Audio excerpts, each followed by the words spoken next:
Calculus talks about limits, derivatives, antiderivatives. Now, if you're going into some business calc or survey of calc or methods of calc, they sometimes totally skip over limits. But most classes, they at least discuss it. A typical college semester is 15 weeks.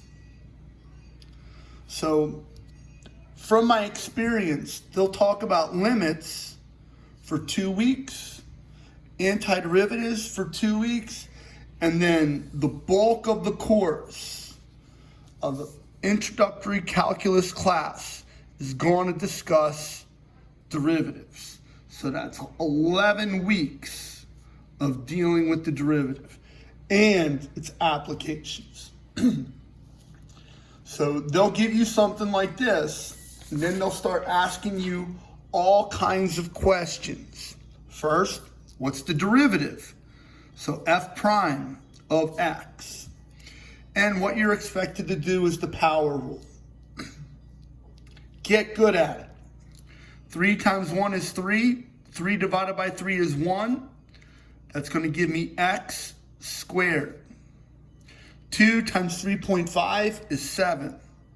Minus 7x. The derivative of 10x is just 10. And the derivative of negative 1 goes away. So that's typical derivative question. What they might also ask you to do is find the value of that at a certain number. So they'll put a number in there. So instead of saying at f of x, something might be asked like, what's f prime of 2? This is where your algebra skills comes in.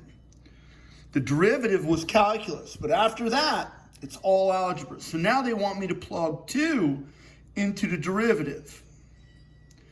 And I can work this out by hand, but there's always another way. You can always use technology if you're allowed. So it would be 4 minus 14 plus 10. And then we'd probably pick up a calculator to add that up anyway. 4 minus 14 plus 10. 0. Strange. So f prime of 2 equals 0.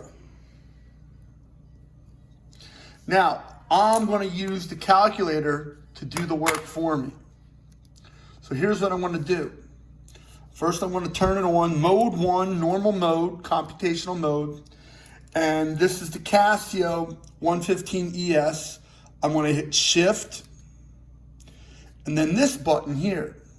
When I hit that, it gives me the derivative button. It says d dx. And now I want to type the original equation in. 1/3, right arrow, alpha red x, cubed, x box to the third, right arrow, minus 3.5, alpha red x, squared, plus 10, alpha red x, minus 1. Now I'm not going to hit equals. I'm going to right arrow, and I want to type in that 2 at x equals 2. It's going to evaluate that function's derivative at 2. And it does it pretty quickly sometimes, and there it is, 0. So the question might ask you certain derivatives at certain points. So they might come back and say, hey, also, what's f prime of negative 1? So instead of keep plugging that in, what you can do, if they keep asking you to evaluate the derivative at different points, with this calculator, you can back arrow, delete, and now plug in the negative 1. And it'll generate the derivative at that point, 18.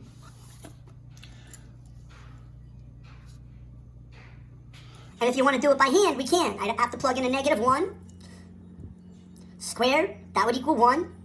minus 7 times negative 1, that would be plus 7. So 1 plus 7, that would be 8. And don't forget there's this plus 10 here, plus 10, and that would equal 18. The arithmetic sometimes isn't that difficult, but sometimes it is. You're usually allowed to use a scientific calculator in calculus. Now, another question that can be asked of such a function is, what are the critical points? First, what is a critical point? If I were to graph this thing, it's an x cubed and it's a positive. It would look something like this. There are only 2 critical points on this graph. That relative maximum and that relative minimum. And we use calculus to find them. We could use a graphing calculator to find it also. This one's a little bit more expensive than the Texas Instruments. The Casio costs about $18 to $20 now. This costs anywhere from $80 to $140. But it's pretty, and it'll graph stuff for you. So if I were to graph this, it would give me the exact coordinates of everything. And I can graphically find out what that maximum is and what that minimum is. I'm going to do it using calculus first. So to find the critical point, the first thing you do is you take the derivative. So f prime of x equals, we've already done it, 3 times 1 is 3 divided by 3 is 1. So that's going to be x squared because I subtract 1 from the cube, minus 2 times 3.5 is 7x plus 10. And then what you're expected to do is to set that derivative equal to 0. What that means is that the slope is 0 at that point. And when our slope is 0, that determines where it's a critical point, where it's a max or a min. It won't tell you if it's a max or a min. It'll tell you that it's a critical point. The graph will tell us if it's a max or a min. So I'm going to set this equal to 0. Old school, you can factor it. X times x equals x squared. 5 times 2 equals 10. The middle term is negative, so the bigger number, 5 is bigger than 2, gets that negative. Then I determine if this is a positive or a negative. I'm going to put a negative there. Negative 5 times negative 2 is positive 10. That works. Then I use the 0 product property, and I set each of these equal to 0. So at x equals 5 and at x equals 2, there's a critical point. Now, a lot of people will think, oh, the 5 is the maximum. No. The 2 is the maximum, and the 5 is the minimum, because 2 comes before 5 on the number line.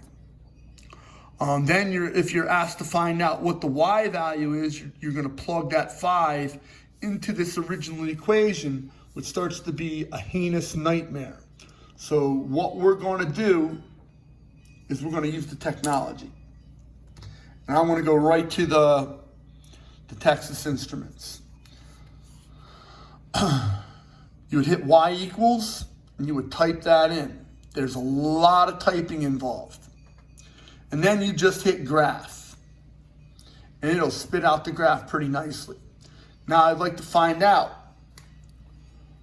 what that maximum is. I can tell it's a maximum because it's the highest part in that local area. So I'm going to hit second trace or calc, and I'm going to scroll down to where it says maximum. Hit equals. And now notice how it's to the left, to the right of the maximum. I actually want it to the left of the maximum. It says guess a left bound. So I'm going to scroll with my mouse key here to the left. I'm going to hit that left arrow button. I'm going to keep hitting that left arrow button until it's to the left of that mountain. And that's pretty good. I can tell it's obviously to the left of that mound. Then I hit enter. And now it wants me to go to the right of that maximum point. So now I hit the right arrow and I'm going to scroll right. It's like a mouse key. And I'm going to hit enter. Now, for some reason, it asks me to guess. I spent $140 on this unit. It wants me to take a guess. I'm not going to guess. I'm just going to hit enter again. And then bam. It gives me the maximum at 1.999999. So guess what that is? 2. There it is, 2. The Y value is going to be really difficult, 7.66666. It's good to have both calculators. 7.66666 is 23 thirds. So at x equals 2, the Y value is 23 thirds. Now I'm going to find the minimum. So I'm going to hit second, calc again. I'm going to scroll down the minimum, hit equals. Now I have to get to the left of this minimum number. I want to get close. I don't want to leave it way up there. So I'm going to scroll to the left. There it is. Just a little bit to the left of that minimum number. I'm going to hit enter. Now it wants the right bound. So I'm going to scroll to the right. I'm going to scroll to the right. I'm going to hit enter. It's going to ask me to guess. I'm going to hit enter again. And there it is. 4.9999. Guess what that's going to be? That's going to be my 5. And that's 3.16666. Let's bring this guy into the picture. 3.16666.